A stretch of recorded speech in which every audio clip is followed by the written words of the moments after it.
நாராயணா, இந்த கொசு தொல்லை தாங்க முடியலடா.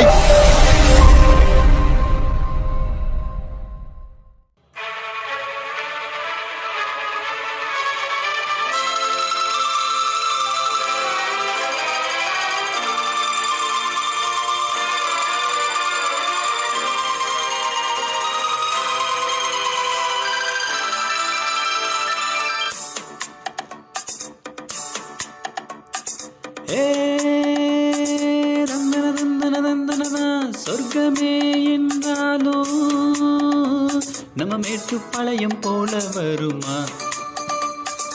எந்த ஆறு இருந்தாலும் நம்ம கல்லாறு போல வருமா? பழமலைகளின் நடுவே இயற்கையின் அழகு நம்ம ஊரு ஊட்டி மலைதான். சொர்க்கமே என்றாலும் நம்ம மேட்டுப்பாளையம் போல வருமா? எந்த ஆறு இருந்தாலும் நம்ம கல்லாறு போல வருமா?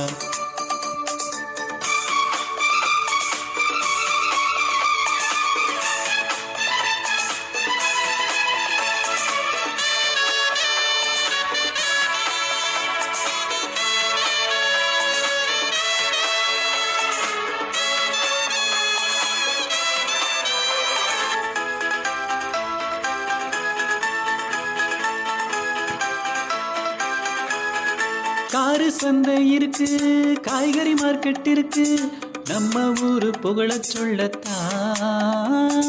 பிளாக் தண்டரும் இருக்கு, பவானி சாகர் இருக்கு, நம்ம ஊரு பக்கத்துலதான். ஆத்துப்பாலம் இருக்கு, தூரிப்பாலம் இருக்கு, வேறு என்ன நானும் பாடத்தான். வனக்கல்லூரி இருக்கு, கலைக்கல்லூரி இருக்கு, நம்ம பசங்க பாடம் படிக்கத்தான். அட குடும்பத்தோட வாங்க, நீங்க சுத்தி பார்த்துட்டு போங்க. எல்லா வளமும் இருக்கு, மக்கள் அன்பு காட்டும் மனசு. நம்ம ஊரை போல ஊரு ஏது? சொர்க்கமே என்றாலும் நம்ம மேட்டுப்பாளையம் போல வருமா?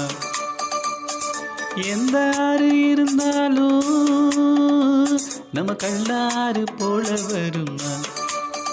பல மலைகளின் நடுவே இயற்கையின் அழகு நம்ம ஊரு ஊட்டி மலைதான். கோயம்புத்தூர் ரோட்லேருந்து நீங்கள் நேராக வந்தீங்கன்னா மேட்டுப்பாளையத்தோட மெயின் ஏரியா, மெயின் பஸ் ஸ்டாண்டை வந்து நம்ம வந்தடைஞ்சிடலாம். அதுலேருந்து லெஃப்ட்டு நீங்கள் கட் பண்ணிங்கன்னா ஊட்டி மெயின் ரோடு. ஸ்ட்ரைட்டாக மலை தெரியுது பார்த்தீங்களா? இதுதான் ஊட்டி மெயின் ரோடு. இங்கேருந்து கரெக்டாக ஒரு 7 கிலோமீட்டர் டிஃப்ரெண்ட்டில் உங்களுக்கு தூரிப்பாலம் இருக்குது. இந்த லாரிக்கு ரைட் சைடு தெரியுது பார்த்தீங்களா? இந்த இடம் தான் சிறுமுக ரோடு. இதுக்குள்ளெல்லாம் போயிடாதீங்க, ஸ்ட்ரைட்டாக நீங்கள் போக வேண்டியது உங்கள் வேலை. இதுதான் மேட்டுப்பாளையத்தோட மெயின் முக்கியமான இடம். மேட்டுப்பாளையத்தோட ஆற்றுப்பாலம் அப்படின்னு சொல்லுவாங்க. இங்கேருந்து நீங்கள் நேராக போயிட்டுருக்க வேண்டியதான். இந்த ஆற்றுப்பாலத்தை தாண்டினோடனே ரைட் சைடில் கோத்தகிரி ரோடு போகிறக்கு ரூட் வரும். நீங்கள் அதில் போயிட வேண்டாம், ஸ்ட்ரைட்டாக போக வேண்டியதான். மேட்டுப்பாளையம் பஸ் ஸ்டாண்ட்லேருந்து எடுத்துட்டோன்னா நம்ம ஸ்ட்ரைட்டாக போயிட்டுருக்க வேண்டியதான். வழிநெடுக மலைகளும் இயற்கை காட்சிகளும் நிறைய நிறைஞ்சிருக்கும் எங்கள் ஊரில். இதுதான் ரொம்ப ஃபேமஸான பிளாக் தண்டர். வரும்போது டைம் இருந்தால் இங்கேயும் கண்டிப்பாக போயிட்டு வாங்க, ஃபேமிலியோடு போங்க, நல்லா என்ஜாய் பண்ணலாம். பிளாக் தண்டர்லேருந்து மறுபடியும் ஸ்ட்ரைட்டாக நீங்கள் வந்தீங்கன்னா இடையில பார்த்தீங்கன்னா மேட்டுப்பாளையம் ஊட்டி ட்ரெயினுக்கு இடையே உண்டான ஒரு ரயில்வே கிராசிங் இருக்கும். இதெல்லாம் ஒரு அடையாளமாக நீங்கள் வச்சுக்கோங்க. இதுதாங்க அந்த ரயில்வே கிராசிங். ஆப்போசிட்டில் சச்சிதானந்த ஸ்கூல் இருக்கும். இதெல்லாம் ஒரு அடையாளத்துக்கு நான் சொல்கிறேன், உங்களுக்கு ஞாபகத்துக்காக. அங்கேருந்து ஒரு 2-3 கிலோமீட்டர் டிஸ்டன்ஸில் தூரிப்பாலத்தை நீங்கள் வந்தடைஞ்சிடலாம். இதுதாங்க எங்கள் ஊர் ஃபேமஸான தூரிப்பாலம். பார்த்தீங்களா, பார்க்குறக்கு எவ்வளோ அழகாக இருக்குதுன்னு சொல்லி. இது 16,824 ரிவிட்டெல்லாம் இதில் அடித்து இந்த பாலத்தை உருவாக்கியிருக்காங்க அப்படின்னு சொல்கிறாங்க. நீங்கள் ரொம்ப போர் அடித்தது சும்மா இருந்தீங்கன்னா கண்டிப்பாக போய் அதை எண்ணி பார்த்துட்டு கரெக்டாக இருக்கான்னு சொல்லுங்கள், நானும் தெரிஞ்சுக்கிறேன். இது ஆப்போசிட் பார்த்தீங்கன்னா இதுதான் முதல்ல அந்த தூரிப்பாலம் இறந்த இடம். அதெல்லாம் தூணெல்லாம் ஒன்றுமே இல்லாமல் ஆயிடுச்சு. அதெல்லாம் நமக்கு அடையாளம் தெரியாது. அது இருக்கிறப்ப ரொம்ப அழகாக இருந்துச்சு இந்த இடமே. வரலாற்று சிறப்புமிக்க அந்த இடமே இல்லாமல் போனது ரொம்ப வருத்தமான ஒரு விஷயமாக தான் இருக்குது. இதுக்கப்புறம் நம்ம எப்படி இந்த வழியாக போய் நம்ம ஃபேமிலியோட என்ஜாய் பண்ணுறோங்கிற விஷயத்த நான் இனிமேல் சொல்கிறேன். தூரிப்பாலத்தை சுற்றி பார்க்குறதுக்கு முன்னாடி தூரிப்பாலத்தோட வரலாறை நம்ம கொஞ்சம் தெரிஞ்சுக்கிறது ரொம்ப நல்லது. தூரிப்பாலம் ஏன் பேர் வந்துச்சு? பழைய காலத்தில் பார்த்தீங்கன்னா மக்கள் நடந்து செல்ல ஆற்றின் நடுவே ஒரு நடக்கிறதுக்கு வழி இல்லாதனால ஒரு பாலம் அமைக்கலாம் அப்படின்னு சொல்லி முடிவு பண்ணாங்க. பிரிட்டிஷ் கவர்மெண்ட்டோட துணையோட பொதுமக்களை வச்சு ரொம்ப ஸ்ட்ராங்கான கட்டைகள், அப்புறம் ஸ்ட்ராங்கான இரும்பு சங்கிலி இதெல்லாம் வச்சு தான் இந்த தூரி பாலத்தை அமைச்சாங்க. இது பார்க்குறதுக்கு முதல்ல ஊஞ்சல் மாதிரி இருக்கிறனால எல்லாரும் தொங்கும் பாலம், ஊஞ்சல் பாலம் அப்படின்னு தான் அழைச்சிட்டு இருந்தாங்க. அப்புறம் நாளடைவில் அது தூரி பாலமாக பெயர் மாற்றம் அடைஞ்சிருச்சு. இதை கட்டினதுன்னு பார்த்தீங்கன்னா ரிச்சர்ட்சன், இக்னீசியஸ், ஷேக் முஸ்தபா, அப்புறம் வெங்கட்ராமன ஐயர் இவங்கெல்லாம் சேர்ந்து தான் இந்த 2 வலுவான தூண்கள் அமைச்சுக்கிறதா வரலாறுகள் கூறுகிறது. இது 1894 இதை அமைச்சிருக்காங்க. இதில் வந்து ஃபஸ்ட்டு பயணம் பண்ணது அப்படின்னு பார்த்தீங்கன்னா வெல்லிங்டன்லேருந்து ஒரு மிலிட்ரி ஆம்புலன்ஸ் தான் இதில் ஃபஸ்ட்டு போச்சு அப்படின்னு சொல்லி வரலாறுகள் சொல்லுது.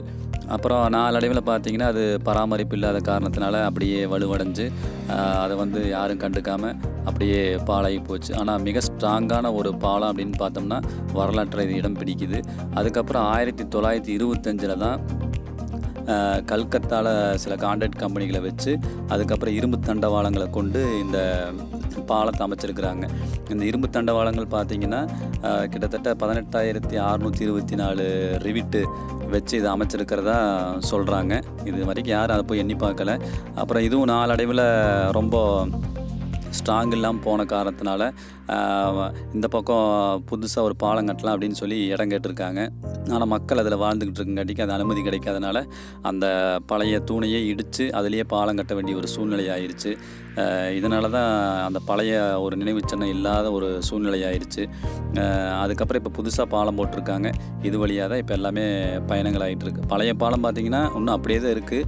அதில் வந்து டேமேஜ் அதிகமாக இருக்கிறதுனால அதில் நிறையா வண்டிகள்லாம் போக முடியாது, அதிக எடை கொண்ட வண்டிகள்லாம் போக முடியாது அப்படின்னு சொல்லி அதை நிறுத்தி வச்சுருக்காங்க. ஆனால் இன்னும் அப்படியே தான் இருக்காது. நீங்களும் அங்கே போய் பார்க்கலாம்.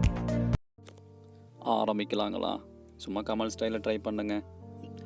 இதாங்க தூரி பாலம் போகிறக்குண்டான ஆரம்ப வழி.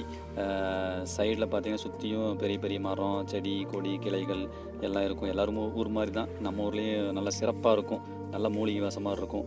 இது பார்த்திங்கன்னா அது உள்ளே போனோன்னா ஃபஸ்ட் என்ட்ரன்ஸில் வாய்க்கால் மாதிரி இருக்கும் ஃபுல்லாக. இப்போ தண்ணி இல்லாதனால கொஞ்சம் ட்ரையாக இருக்குது. தண்ணி ஃபுல்லாக வந்துச்சுன்னா இன்னும் நல்லா பார்க்குறக்கு நல்ல இயற்கை எழில்மிக்க ஒரு சூழ்நிலையாக இருக்கும். இடையில வழிகள்லாம் இருக்கும். அந்த வழியெல்லாம் ஏன்னா முதல்ல வந்து ஒரே ஒரு வழி மட்டும்தான் இருந்துச்சு. மழை அதிகமாக வந்து அந்த கல் மண் எல்லாம் அரிச்சதுனால இடம் நிறையா வழிகள் இருக்கும். அந்த வழியில் நீங்கள் போய்க்கலாம், ஒன்றும் பிரச்சனை இல்லை. இதுதான் அந்த தண்ணி தேங்கிக்கு இருக்கக்கூடிய ஒரு மதகு. இங்கேருந்து தான் தண்ணி ஃப்ளோ ஆச்சுன்னா ஃபுல்லாக இதுலேருந்து திறந்து விடுவாங்க. இங்கேருந்து அந்த உள்ளே போகிறதுக்கு உண்டான இடம் வந்து ஸ்டார்ட் ஆகும். அது பார்த்திங்கன்னா கிட்டத்தட்ட ஒரு ஒத்தையடி பாதை மாதிரி தான் இருக்கும். குழந்தைங்கள கூட்டிகிட்டு போகும்போது ரொம்ப பதனமாக போங்க. ஏன்னா பாசம் பிடிச்சிருக்கும். நம்ம சேஃப்டியாக போய்க்கலாம். குழந்தைங்கள இருந்தால் வலிக்கு விழுந்துருவாங்க. பெரிய ஆழமெல்லாம் இருக்காது, ஒன்றும் பயந்துக்க வேண்டாம். இதை தாண்டி உள்ளே போனோம்னா தான் ஒரு ஃபால்ஸ் மாதிரி குளம் மாதிரி இருக்கும். அங்கே எல்லாருமே ஃபேமிலியோடு குளிச்சுக்கலாம். நான் சொன்ன இடம் இருந்தாங்க. இதில் பார்த்திங்கன்னா அப்படியே அருவி மாதிரி வரும். தண்ணி அதிகமாக இருக்கும்போது பார்த்திங்கன்னா இன்னும் நல்லா ஃபோர்ஸாக வரும். நல்லா ஜில்லுன்னு இருக்கும், ஐஸ் கட்டி மாதிரி. குளித்தோம்னா உடம்பு வலியெல்லாம் எதுவுமே இருக்காது. சில பல மூலிகைலாம் கலந்து வரனால உடம்புக்கு ஏற்ற விதமான ஒரு தண்ணி தான் சொல்லுவேன். குழந்தைங்களுக்கு பார்த்து நீங்கள் பதனமாக குளிக்க வச்சுக்கோங்க. ஏன்னா உடனே சளி பிடிச்சிடும். அந்த மாதிரி விஷயங்கள்லாம் இருக்குது. இதை தாண்டி பார்த்தீங்கன்னா அந்த பக்கம் இதையும் நிறைய இடங்கள்லாம் இருக்குது. ஆனால் அங்கெல்லாம் நீங்கள் ட்ரை பண்ண வேண்டாம். ஏன்னா அங்கெல்லாம் யானைகளோட வழித்தடம் அப்படிங்கிற மாதிரி சொல்லிக்கிறாங்க. இந்த வீடியோ பார்க்குற ஸ்டூடெண்ட்ஸு பசங்க யாராவது இருந்தீங்கன்னா தயவுசெய்து அதெல்லாம் ட்ரை பண்ணாதீங்க. டிஸ்கவரி சேனல் மாதிரி அதெல்லாம் ஆபத்தில் கொண்டு போய் முடிஞ்சிடும். இப்போ நான் காமிக்கிற இடம் பார்த்தீங்கன்னா கொஞ்சம் அகலமானதாக இருக்கும். எல்லோரும் ஃபேமிலியோடு நின்று குளிக்கலாம். உங்கள் ரிலேஷன்ஸில் யார் வந்தாலும் ஊர்லேருந்து கண்டிப்பாக கூப்பிட்டு வந்து நம்ம தூரி பாலத்துக்கு கூட்டிகிட்டு போங்க. அவங்களும் ஃபுல் என்ஜாய்மெண்ட் பண்ணுவாங்க. ஏன்னா அருமையான ஒரு விஷயம். இதை யாரும் மிஸ் பண்ணிட வேண்டாம். ஏன்னா நம்ம ஊர்லேருந்து ஒன்று யாரும் போகாமல் இருக்காங்க. அதனால் தூரி பாலத்தை மிஸ் பண்ணிடாதீங்க. கண்டிப்பாக போய் பார்த்து என்ஜாய். நான் சொன்ன விஷயங்கள்லாம் உங்களுக்கு பிடிச்சிருந்துன்னா கண்டிப்பாக நம்ம சேனலுக்கு ஒரு சப்ஸ்கிரைப் பண்ணுங்கள்.